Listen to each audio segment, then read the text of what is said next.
Shalom, shalom. Welcome back to Empowering Preeminence. I'm basically gonna make this a part two about the Kevin Samuel situation. I want to make this perfectly clear. To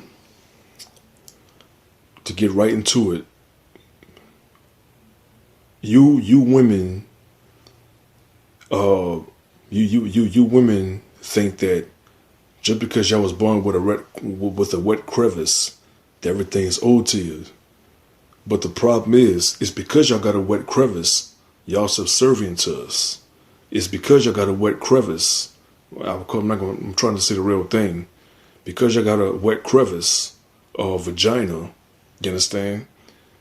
Y'all are our prisoners. Y'all are our probation. I did a video about this back in June, July, about if Apostle Paul in the book of Philemon chapter 1 verse 1 refers to himself, you understand, proudly, so to speak, to be a prisoner of Christ. And he brought the echelon in the book of 1 Corinthians chapter 11 verse 3, where it says that the Most High is the head of Christ, Christ is the head of the man, and the man is the head of the woman. It's a domino effect. See what I'm saying? So since we are prisoners to the Most High, you understand, in Christ, for those who subscribe to the New Testament, you understand, that means that by default, you understand, you women are our prisoners. But y'all think that just because y'all got a wet crevice, that everything's owed to y'all. It doesn't work that way. You understand? It's the very opposite. You see what I'm saying? So, I want to say this, man. I mentioned The Last Dance with Michael Jordan. So Michael Jordan, in the Chicago Bulls documentary that came out, I believe, April of this year. I advise every red pill brother to watch this documentary. If you've seen it already, man, watch it again from a red pill perspective. You understand? Because Michael Jordan, if you remember, Michael Jordan was referring to the sports alpha male. He was the alpha. You see what I'm saying? And notice how alpha he was towards his subordinates, his teammates. And notice how, even though they didn't appreciate the way Michael Jordan taught them then, they speak in a very flattering voice. They speak in a very, very flattering tone right now. You understand? Because they realized that Michael Jordan had to be a tyrant, you understand, in order for them to wake their asses up and to understand that, hey, look, you got to work, you got to earn this. And speaking of that statement, Scotty Burrell was being trolled by Michael Jordan, but he kept his composure. And Scotty Burrell said this interesting thing, but like I said, it goes over many people's head. He said that Michael Jordan is gonna make you work for it. You understand? If you want the validation, he didn't say validation, but in other words, that's what he's referring to. If you want the validation, you gotta earn it. You gotta work for it. You see what I'm saying? You women just can't sit there and think you gotta use vagina at that. You're not even a virgin and you think you all that. You understand? Your virginity is key to your salvation. Your virginity is key to your salvation. And you're wondering why, hey man, I'm not being protected by the black man, because you're not supposed to. Why you think, I think Project Peg did a song called Don't Save Her? Why you think some brothers being ridiculed as Captain Save a Hole? Because your job is not to save the succubus. The succubus don't care about her own well-being. Let alone care about her the man's well-being, who is her Lord, by the way. You did?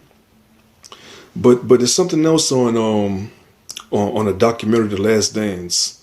Michael Jordan said that he felt that he fulfilled his responsibility as a ball player for the Chicago Bulls franchise and for the city of Chicago. You understand? So he felt that, hey, look, I've done enough for the city, I've done enough for the franchise. So that's a wrap for me. Unfortunately for the black woman, that is their mentality. They think that, hey, look, I do the cooking, I do the cleaning for you, man. I do this periodically, I do that periodically, man. What more do you want? What you mean? What more do we want? We want you to work endlessly. Because remember, if you read the book of Proverbs chapter 31, verses 10 to 31, you see that the reason why she was virgin, man, because she practically worked like a slave to her husband. You want the validation, you got to work for it. The problem is you women got that Willie from hanging with the homeboys mentality. Y'all like to play the victim. If you remember hanging with the homeboys with Dougie Doug and them, you understand? He was this fake militant dude named Willie. You understand? He kept making excuses about why he don't want a job, because I don't want to work for the white man. You understand? But he wasn't created to have his own business. But he always wanted people, man, to assist him. He was always bumming people out their money, out their food and everything. And that's majority of you black women. And then when we don't do what y'all want us to do, man, y'all use shame tactics. Just like Willie did with Tommy and hanging with the homeboys. He tried to shame that brother being an Uncle Tom because he didn't want to buy him a freaking egg sandwich towards the end of the movie. So when I tell y'all about yourself, your true selves, y'all trying to shame me. Why? Because y'all can't bear the truth. Y'all a bunch of bums. Y'all vagabonds. Doesn't matter how much money you make. It doesn't matter how much money you make. That man is your prize. That man is your ticket to your protection. He's your ticket to salvation. If you bump into sorry men before in your life, that's on y'all. Y'all the one that said that y'all wanted the bad boys. You understand? Y'all said y'all wanted the bad boys. Like I was watching the episode on Everybody Hates Chris a while back, and there's this episode of this rapper that was just treating girls like crap, but girl was actually loving that stuff. So Chris felt that in order to get this girl, I think her name Tasha, to be impressed by him, he had to use this fake bad boy persona. You see what I'm saying? Y'all like that stuff. You heard me? But you look at a man who's cordial in principle, you look at him as a square.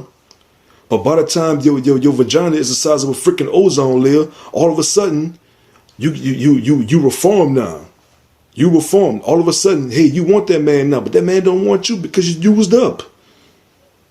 You used up. Ain't no real man interested in purchasing a product from Cash American Pawn Shop. He want the real thing, straight out the shelf, fresh out the shelves. You heard me? Like I said, y'all be like, I've done enough for you. You cannot do enough. If you do not know how to massage, take some tutorial lessons on massaging.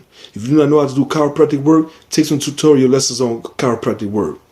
If you don't know how to plant vineyards and tomatoes, stuff like that, there are tutorial lessons. You cannot do enough for your man. Once again, the reason why the woman was so virtuous in Proverbs 31, man, because she kept working with her hands. If you do not know how to develop quilts, you're gonna learn. If you do not know how to develop apparels, you're gonna learn. Because there's virtue in working, but you women claim that you won't be virtuous, but you don't want to work for it. Y'all a bunch of willies from hanging with the homeboys. You understand? We like Tommy. We got a purpose. Tommy had a purpose. He wanted to be an actor, among other things. You just want to be streetwalkers. You want to disseminate the neighborhood, look for somebody to take care of you, looking for somebody to carry you, and you do nothing. No, you got to work for that. You got to work to keep your husband more than your husband has to work to keep you. That's how it is. Y'all want the wedding, but y'all don't want the duty of marriage. If y'all actually read about what the true duty of marriage is according to the Bible, y'all will say it's worse than slavery in America. Cause that's how y'all been conditioned and formed. You understand? So I'm almost running out of time, man. But like I said, y'all hit that like button, share button, hit the subscribe button. Be a transcendental alpha and not a detrimental beta. You heard me? Be a transcendental alpha, not a detrimental beta. For that, shalom, peace. I'm out.